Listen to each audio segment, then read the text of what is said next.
আপনারা কাকে সিজদা দেন? কাকে দেন না?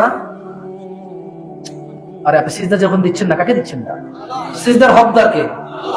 যখন আপনি দিচ্ছেন না, কাকে দিচ্ছেন না? যখন আপনি দিচ্ছেন, কাকে দিচ্ছেন? আমার কিছু যায় আসে? এটা আমার ক্ষমতার ভিতরের কথা। যেদিন আপনি আমাকে সিজদা দিবেন, ওই দিন আমি বলবো, হ্যাঁ তুই চুরি করস, তুই মিথ্যা কথা করস, তোর নামাজ হয় না, তুই আমার সিজদা করছ, আমি গ্রহণ করলাম না। ওই দিন আমি আমরা দিতে পারি, কিন্তু আপনি তো আমাকে সিজদাই দেন না। সিজদা দেন কাকে? দিতে থাকেন, যে যত কিছু বলুক সিজদা বন্ধ করিয়েন না। দিতে থাকেন। অনেক বড় নিয়ামত, যেদিন আল্লাহ কিয়ামতে বলবে দিতে, সেদিন পারবেন না, পিঠ শক্ত হয়ে যাবে, পারবেন না। আজকে দেন, ওই দিন পারবেন ইনশাআল্লাহ। সাহাবীর নাম কি? আমরা কথা বলছিলাম যে আল্লাহ সুবহানাহু ওয়া তাআলা বলেছে, যা নবী দিয়েছে তা নিয়ে নাও, যা তিনি নিষেধ করেছে তা বর্জন করো। কতটুকু দিয়েছে? কতটুকু? দেখেন, আব্দুল্লাহ ইবনে মাসউদ বলছেন, ইন্নাহু লাইসা শাইউন ইউকাররিবুকুম ইলাল জান্নাতি ইল্লা ক্বাদ আমারতুকুম বিহি। ও আমার উম্মতরা, নিশ্চয় এমন সকল কিছুই যা তোমাদের জান্নাতের নিকটবর্তী করে,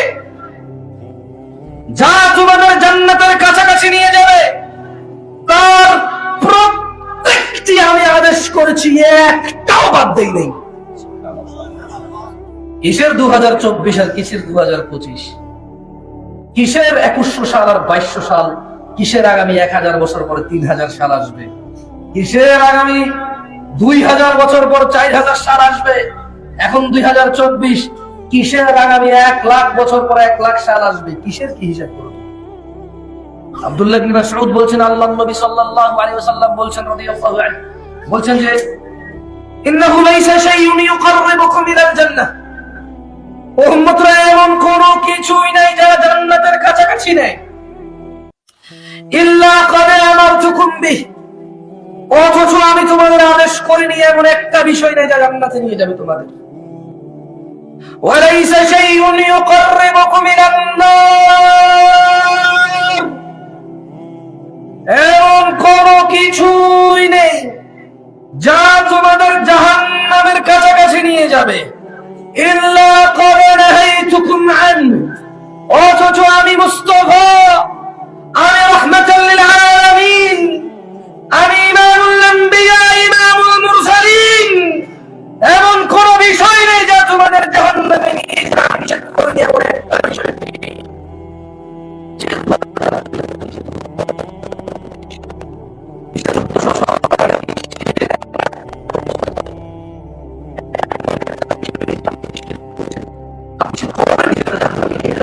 এমন প্রত্যেকটা জিনিস তিনি আদেশ করেছে যা জান্নাতে নিয়ে যাবে। আপনার সন্দেহ হয়? সন্দেহ হয়? বলেন, দাড়ি কাটেন কেন? না না না, আমি আপনাকে গুনাহ দিতে ক্ষমতা রাখি না। ওয়াল্লাহি আমি আপনাকে নেকি দিতেও ক্ষমতা রাখি। আপনি দাড়ি রাখেন, আমি নেকি দিতে পারবো না। কারণ দাড়ি কার জন্য রাখেন? কার জন্য? ওনার জন্য না রেখে যদি অন্য কারোর জন্য রাখেন, তার ক্ষমতা নেকি দেওয়ার আছে। তো দাড়ি কেন কাটেন বলতে পারেন?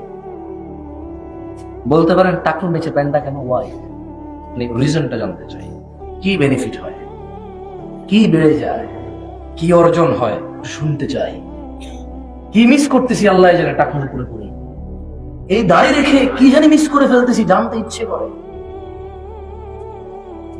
এখানকার দাড়িওয়ালা মানুষগুলো, আপনি যা পাচ্ছেন সে মিস করতেছে কি? এটা আপনি দাড়ি কেটে পেয়ে যাচ্ছে, সে দাড়ি রাখার কারণে পাচ্ছেন, এটা কি? আপনি টাকলুর নিচে প্যান্ট পরার কারণে পাচ্ছেন, আর সে উপরে পরার কারণে পাচ্ছেন, এটা কি? আপনি নামাজ না পড়ে এটা পেয়ে যাচ্ছেন, আর নামাজ পড়ে পাচ্ছেন, এটা কি? ও কোরআন পড়ে পাচ্ছে না, আপনি কোরআন না পড়ে পেয়ে যাচ্ছেন, এটা কি? জানতে ইচ্ছে করে কি মিস করতেছি দুনিয়ার, কি সুখ, কি শান্তি জানি বঞ্চিত হয়ে যাচ্ছে, জানতে ইচ্ছে করে। একটু জানান না কি অন্যায় করেছি, আপনারা জানান না। আপনি এমন কি পাচ্ছেন যেটা আমরা পাচ্ছি না? আপনার কি এমন কি বেড়ে গেছে শেভ করে?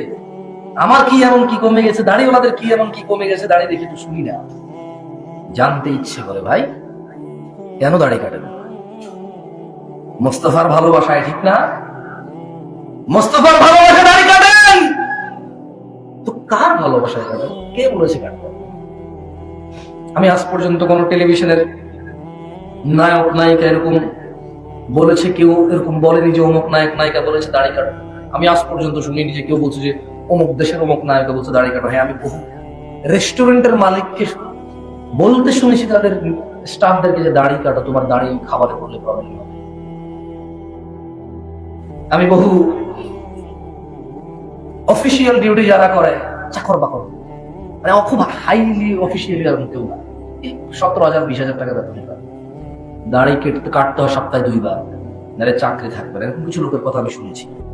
আজ পর্যন্ত টেলিভিশনে খবরে এরকম এখন পর্যন্ত কেউ বলে না যে জামশেদ ভাই জানেন ঘটনা কি ঘটেছে? না ভাই, বলেন তো। অমুক দেশের অমুক নায়ক বলেছে দাড়ি কাটো। আমি আজ পর্যন্ত শুনি, আপনি বলছি আপনি কেন কাটেন? ও দাড়ি কাটে, ওকে দেখতে সুন্দর লাগে, ওকে নায়ক, ওর পিছনে নায়িকা আছে, ওর সিনেমা আপনি দেখেন, ওকে আপনার ভালো লাগে, এজন্য আপনি দাড়ি কাটান যাতে আপনার পিছনে নায়িকা আছে, আপনাকেও ভালো লাগে। রাসূল দাড়ি রেখেছেন,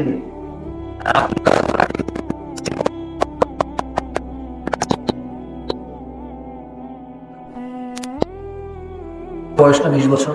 একটু মনে করে দেখো তো, তোমার ওই যে 7-8 বছরের ভাইটা, যাকে তুমি প্রতিদিন বলো পড়, আমি না পড়ে দেখছো রেজাল্ট খারাপ, এখন বিদেশ চলে যাবো, পড় দেখছো আমি না পড়ে কলেজে আমার দাখিলা হয় নাই, কলেজে আমার অ্যাডমিশন হয় নাই, তুই পড়। এবং আপনি মাঝে মধ্যে চিন্তা করেন, ঠিক না, যে আসলে 8 বছর বয়সে আমাকেও কেউ বলেছে, আমি গুরুত্ব দিইনি, আমি ওকে বলতেছি, হায় আমার দিন কোথায় এসে গেছে। এই বয়সে আমাকে বলেছে, আমি শুনিনি, এখন আমি আমার ভাইকে বলছি, ও শুনছে না, ওরও ওই দশা হবে যা আমার হয়েছে। দাড়ি রাখেন, কোনো ক্ষতি নাই। আমি বলছি আপনি রাখেন। আপনি ওই ছোট ভাইয়ের মতো হইেন না যাকে আপনি বলেন পড় কাজে আসবে, আরো পড়ে না। আপনি ওর মতো হইেন না, আপনি রাখেন দাড়ি। যাই হোক, লাস্ট একটা হাদিস, একটা আয়াত বলে আমি আমার বক্তব্য শেষ করব। সুবহানাল্লাহ, আমি কল্পনা করতে পারিনি প্রায় 50 মিনিট কথা বলে ফেলছি। আল্লাহু আকবার, বুঝতে পারিনি। সুবহানাল্লাহ, লা ইলাহা ইল্লাল্লাহ, লা ইলাহা ইল্লাল্লাহ। আল্লাহ নবী সাল্লাল্লাহু আলাইহি সাল্লাম আবু হুরায়রা রাদিয়াল্লাহু আনহু থেকে বর্ণিত। কার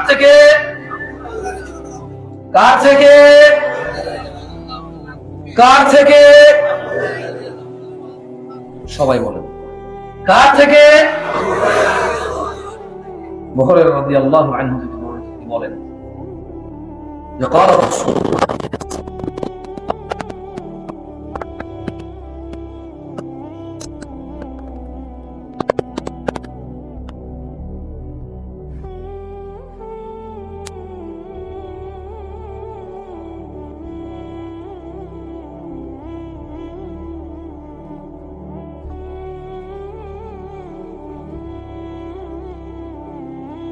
সূচনা হয়েছিল কি অবস্থায়?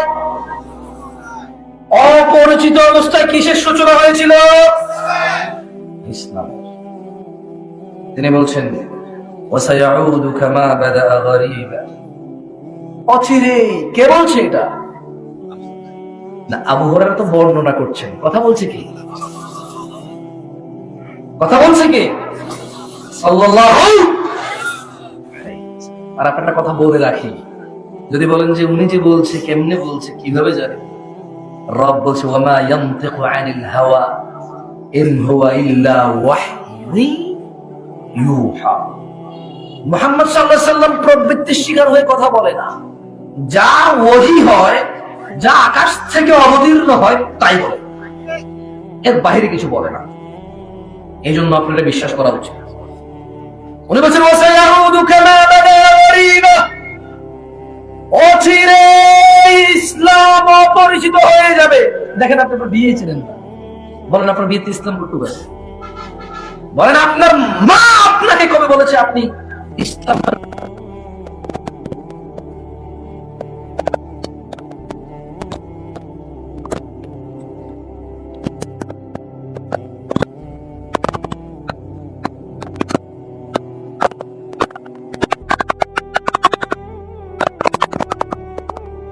ঘরে, আপনার ওই কোনার দোকানে, আপনার নেতৃত্ব স্থানে, আপনার বিয়েতে, আপনার লেনদেনে ইসলাম কোনটা আসলে করতে? ইসলাম এখানে ইসলাম কি বলছে? কেমনে লেনদেন করতে, কেমনে বিয়ে করতে, কেমনে নেতা হইতে, কেমনে মানতে নেতাকে, আপনি বলতে পারেন?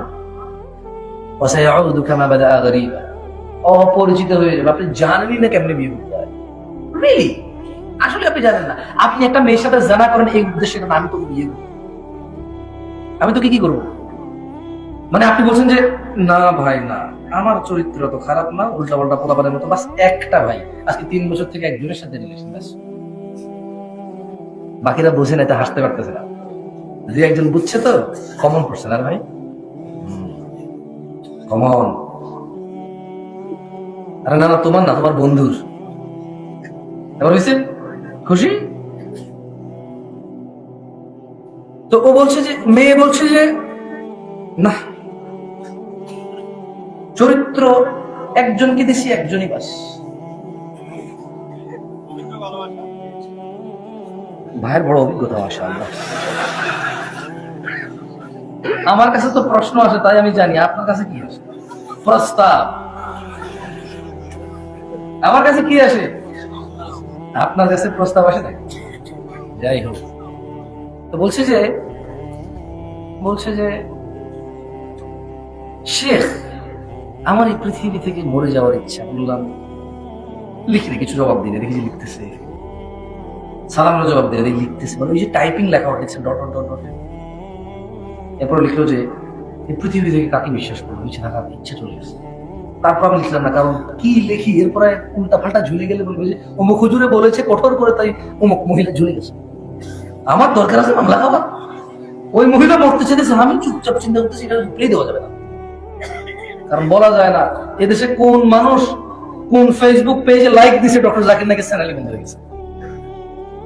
কথা বুঝেন নাই? ডক্টর জাকির নাকের চ্যানেল কেন বন্ধ হয়েছে?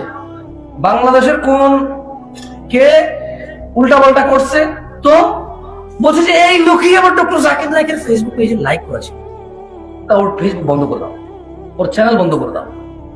আমি ওই ঘটনা শোনার পরে বলছি, ও এই দেশ বড় ক্রিটিক্যাল দেশ। যত মানুষ আমার মরে যাওয়ার মেসেজ দেয়, আমি আগে পুরোপুরি অপেক্ষা করে কি লিখতে চাই আসলে। আমি রিপ্লাই দিই না ভাই, দেখা যাবে যে অমুক ঝুলে গেছে, लास्ट मैसेज ছিল জামশেদ হুজুরের সাথে, বুঝলেন নাই? हम पागल है क्या? नहीं है भाई, तुम जाना चाहते हो तो जाओ भाई, हमें मत ले जाओ, हमें नहीं जाना है तुम्हारे साथ, सही है? तो লিখছে যে দীর্ঘ 9 বছর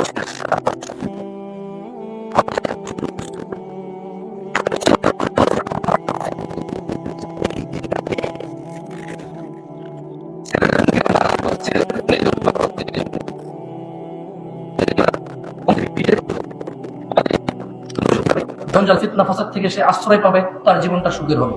আদারওয়াইজ ছেলে তো 9 বছর প্রেম করেছে, পরিবার জানে না, অসুবিধা নেই। এখন বলছে যে ওর পরিবার এখানে বিয়ে মানছে না, মেয়ের একটু বয়স বেশি বেশি। তুই বেটা 9 বছর থেকে বিয়েই করেছে, তুই 15 বছর বয়সের সাথে পরিচয়, তো 24 বছর হয়ে গেছে না, বয়স তো বেশি হবে। এই মহিলা কি পাগল? এবার আমি চিন্তা করলাম যে আচ্ছা এবার রিপ্লাই দেওয়া যায়। আমি বললাম যে আপনার প্রশ্ন কি? ও আপনাকে মানে বলছে যে ওই ছেলের কি হবে যে আমার সাথে 9 বছর প্রেম করে অন্তরঙ্গ সম্পর্ক ছিল, এখন বলছে আমাকে বিয়ে করবেন, ওর কি হবে? তা আমি ওকে উল্টা কোয়েশ্চেন করলাম যে এখন আপনার আপত্তি কি 9 বছর রিলেশন করে বিয়ে করেনি এখানে, নাকি 9 বছর রিলেশন করেছে এখানে? আপত্তি কোনটা আসবে? নাকি দুইটাই আপত্তি আপনার? মানে আপনার অনুশোচনাটা কি? এক, আমাকে ধোকা দিয়েছে।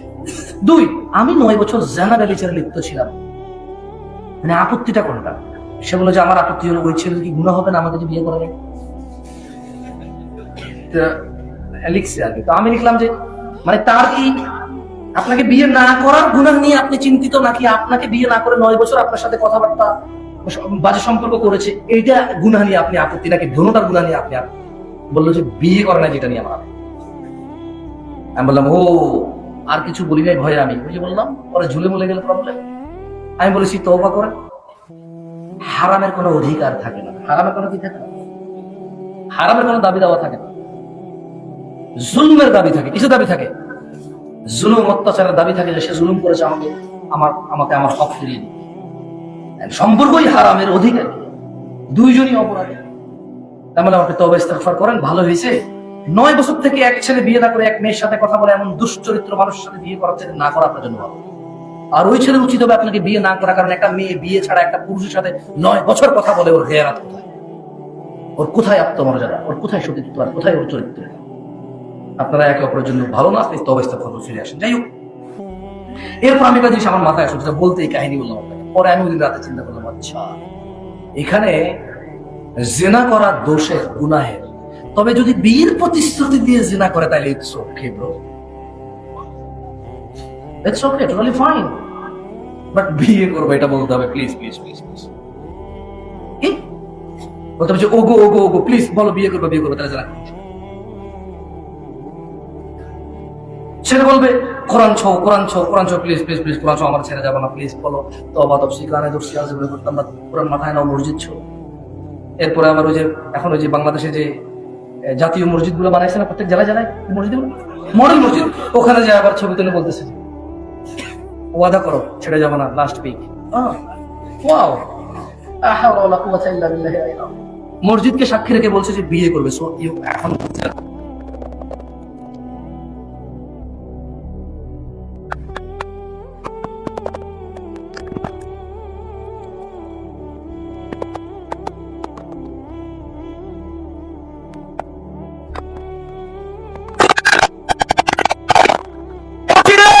ইসলাম অপরিচিত হয়ে যাবে, ছেলেমেয়েরা বিয়ের প্রতিশ্রুতিতে যারা করবে অপরাধী মনে করবে না। ইসলাম এটা তো ইসলামের মানে ওর কাছে অপরিচিত, এই সম্পর্কটার পরিচয় জানে না। এই সম্পর্কের পরিচয় যে জানা, মায়ের ভাই মামা, মায়ের বাপ না, মায়ের বোন খালা, ও সম্পর্ক জানে। কিন্তু এই একটা মেয়ের সাথে ও প্রেম ভালোবাসা করে বিয়ের আগে এটা যে জানা, এর পরিচয় তার জানা নাই। এখানে যে ইসলাম আছে এটাও জানা নাই। যাই হোক, কারা কারা জান্নাতে যেতে চান বলি, ইয়া আল্লাহ ইন্না নাসআলুকা জান্নাতাল ফিরদাউস। ইয়া আল্লাহ আমার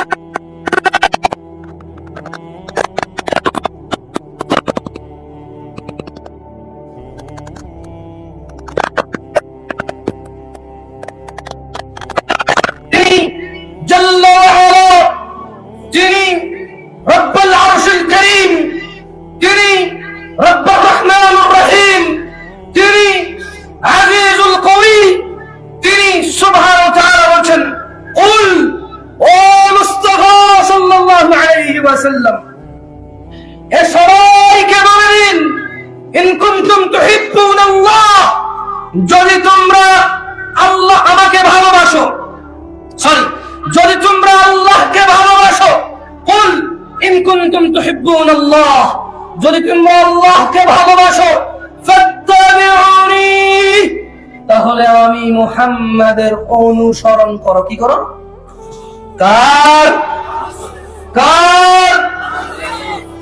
তাহলে তিনি বলছেন ইউহিব্বুকুমুল্লাহ, যারা যারা ফাতেমার আব্বার অনুসরণ করবে সাল্লাল্লাহু আলাইহি ওয়াসাল্লাম।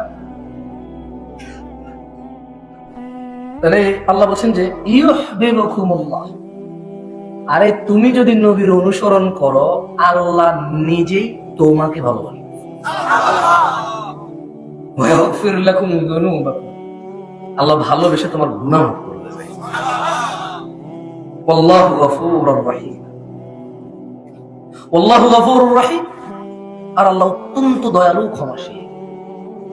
আমি চৌধুরী পাড়ার মানুষকে আজকে আমার বক্তব্যের শেষে এতটুকু বলতে চাই, দেখো আমি তোমাকে শিখাই দিয়ে যাচ্ছি, যদি তোমার ফিরতে মন চায় রাস্তা একটা আছে। 40 বছর নামাজ আদায় করো না, 50 বছর নামাজ আদায় করো না, এই পৃথিবীর যত ধরনের নেশা আছে কোনটা তুমি বাদ দাও নাই। এই এলাকার অমুক তমুক যত খারাপ বাজে মেয়ে আছে সবার সাথে তোমার বাজে সম্পর্ক ছিল, তুমি একটা বাজে ছেলে, সে একটা বাজে মেয়ে। ওকে, সমস্ত গায়কের গান, সমস্ত নর্তকীর নাচ তুমি উপভোগ করেছো। শোনো, 40 বছরের অপরাধ, 50, 60, 70-এর অপরাধ, শোনো রাস্তা একটা আছে। ও বোন, ও ভাই,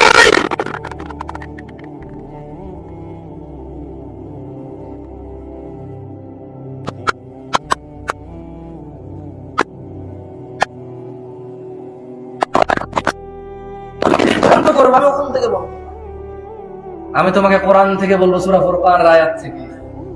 তিনি সুবহানাহু ওয়া তাআলা বলছেন, এই পৃথিবীর, এটা শুধু মুসলমানদের জন্য না, কিন্তু এটা শুধু মুসলমানদের জন্য না, এই পৃথিবীর সবার সব অপরাধের জন্য। তিনি বলছেন ইল্লা মান তাব, অতঃপর যে অপরাধ ছেড়ে ফিরে আসে, ওয়া আমানা, আল্লাহর প্রতি ঈমান আনে, ওয়া আমিলা আমালান সালিহা, এবং যে সৎ কর্ম করে, ফাউলাইকা ইউবাদদিলুল্লাহু সাইয়্যাতিহিম হাসানাত, যে তওবা করে ফিরে আসে, ঈমানের ভালো কাজ করে, আল্লাহ তার জীবনের যত গুনাহ আছে সবগুলোকে নেকিতে পরিবর্তন করে দেবে। চয়েস ইজ ইয়োর্স, তোমার চয়েস ভাই, সিদ্ধান্ত তোমার। তুমি তোমার জানা নিয়ে মরবা, মদ নিয়ে মরবা, নেশা নিয়ে মরবা, বেনামাজি নিয়ে মরবা, নাকি সবগুলোকে, এগুলো থেকে ফিরে এসে এই সবগুলাকে নেকির পাল্লায় নিয়ে আল্লাহর সামনে আল্লাহর সন্তুষ্টি চিত্তে আল্লাহর জান্নাতে প্রবেশ করার সিদ্ধান্ত তোমার। আকুলু কওলি হাদা ওয়াস্তাগফিরুল্লাহ লি ওয়া লিসাইরিল মুমিনিন ফাস্তাগফিরু ইন্নাহু হুয়াল গফুরুর রহিম। সুবহানাকা আল্লাহুম্মা ওয়া বিহামদিকা আশহাদু আন লা ইলাহা ইল্লা আনতা আস্তাগফিরুকা ওয়া আতুবু ইলাইক। আসসালামু আলাইকুম ওয়া রাহমাতুল্লাহি ওয়া বারাকাতুহু।